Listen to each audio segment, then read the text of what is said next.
बारह बैठे रहते हैं और अभी तस्करा करते हैं कि यार चोरी मत करो, अल्लाह देख रहा है, झूठ मत बोलो, अल्लाह देख रहा है। अरे अगर आपको आखिरत पर यकीन ही नहीं होता तो चोरी कर लो, क्या मतलब है भाई? चोरी कर लो ना, पैसा आएगा, माल आएगा, लेकिन यकीन है ना चोरी करने से अल्लाह के यहाँ सजा मिलेगी। झूठ मत बोलो, झूठ बोलने से जाता क्या है? लेकिन आखिरत के यकीन की वजह से तो झूठ दुनिया में छोड़ा भाई। आखिरत पर यकीन है भी तो झूठ छोड़ा, जिना छोड़ा, आखिरत पर यकीन है, वरना जिना में मजा आता है, जिना छोड़ दिया। अल्लाह का खौफ है कि कल कयामत के दिन जानियों की शर्मगाहों से खून टपकेगा, अल्लाह दर्दनाक सजाएं देगा उनको, और कल कयामत का दिन होगा और जानी मर्द और जानी औरतों को तंदूर होगा और अल्लाह उसमें जलाएगा, नीचे से आग उनको जला रही होगी। पूछा जिब्रील अमीन ने, कौन है? मेराज की रात पर हमारे नबी गए कि आपकी उम्मत के लोग हैं जो जिना करते थे दुनिया में। तो आखिरत पर यकीन है भी तो छोड़ा, अल्लाह के खौफ से छोड़ा। तो ये सारे पैगामात अल्लाह रब्बुल इज्जत ने बयान किए हैं। वो बिल आखिरती में युकीनून। ये एक रुकू कर लेते हैं। आगे कहा उलाइका अला हुदम मिर रब्बिहिम व उलाइका हुम मुफ्लिहून। ये वो लोग हैं जो अपने परवरदिगार की तरफ से सही रास्ते पर हैं, यही वो लोग हैं जो कामयाब होने वाले हैं। यानी जिनके अंदर ये सिफात है ना, अभी जो मैंने बयान की, ये लोग हैं जो हिदायत पर हैं और यही लोग कामयाब हैं। यही लोग क्या है? कामयाब हैं। इन्नल लज़ीना कफरू सवाउन अलैहिम अनज़रतहुम अम लम तुनज़िरहुम ला युमिनून।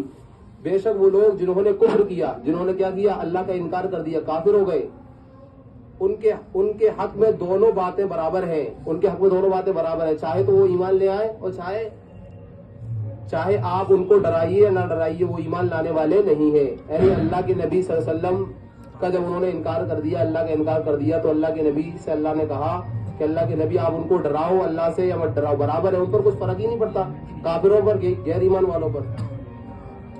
आगे कहा अल्लाह ने उनके बारे में, गैर ईमान वालों के बारे में जो काफिर है, कहा कि खतम अल्लाहु अला कुलूबिहिम व अला समइहिम व अला अबसारिहिम गिशावतुन व लहुम अज़ाबुन अज़ीम, कि अल्लाह ने उनके दिलों पर मोहर लगा दी। क्या लगा दी? मोहर।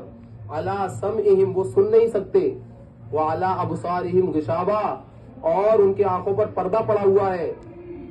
उनके आंखों पर क्या पड़ा हुआ है? पर्दा पड़ा हुआ है।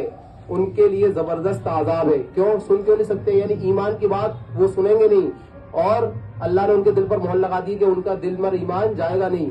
और वाला अबसारिम गिशावा, और आंखों पर पर्दा पड़ा हुआ है, यानी ईमान का पर्दा पड़ा हुआ है।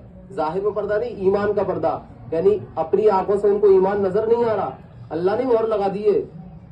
और हम कहते हैं कि यार हमारी दावत का, अल्लाह ने जिसके नसीब में ईमान लिख दिया वो ईमान वाला बनेगा, जन्नत जिसके नसीब में लिख दी वो जन्नत में जाएगा। ये इसके अंदर आगे कहा वमिनन नास मन यक़ूलु आमन्ना बिल्लाहि व बिल यौमिल आखिर व मा हुम बिमुमिनीन।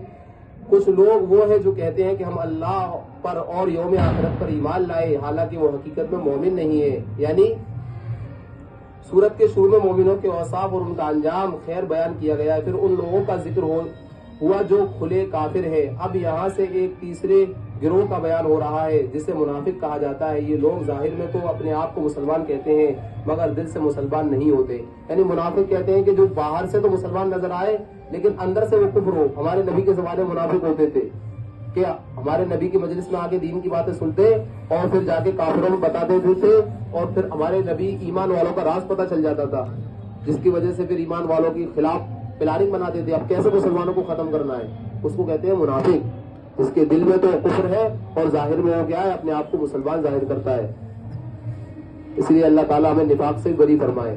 हदीस के अंदर आता है जो आदमी 40 दिन तक तकबीर उला के साथ नमाज पढ़ेगा, कितने दिन? 40 दिन, तो अल्लाह उसे मुनाफिक होने से बचा लेंगे, निफाक से बचा लेंगे, यानी वो मुनाफिक होकर दुनिया में नहीं मरेगा। ये इतनी बड़ी फजीलत दी अल्लाह ने। ठीक है, नमाज की भी पाबंदी करेंगे हम। अल्लाह हमें कहने से ज्यादा बल्कि तौफीक नसीब फरमाए। सुभानअल्लाह व बिहम्दिही, सुभानअल्लाह व बिहम्दिही, अशहदु अन ला इलाहा इल्ला अंता, अस्तगफिरुका व अतूबु इलैक। सुभान रब्बिका रब्बिल